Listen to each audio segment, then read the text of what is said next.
Don't ever stop thinking about what is truly worthwhile. Philippians chapter 4, verse 8.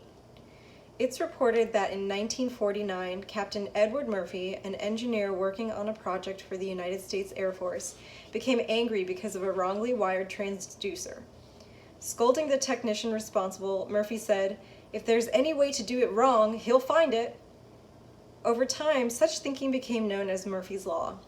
Basically, it states, nothing is as easy as it looks, everything takes longer than you expect, and if anything can go wrong, it will, at the worst possible moment. How negative! Who would enjoy life if they lived in according to that philosophy? Because they always expected the worst. They'd get it. God's law disagrees completely with Murphy's Law.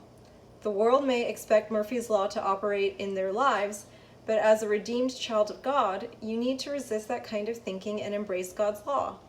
In essence, here's what it says. If anything can go right, it will. Nothing is as difficult as it looks. Everything is more rewarding than it appears. And if anything good can happen to anybody, it'll happen to me. Think how much more you could enjoy life if your thoughts agreed with God's law and not Murphy's. The fact is, God has a great life for you, one He wants you to enjoy to the fullest. So instead of blowing everything out of proportion and contradicting God's words, stand on this promise.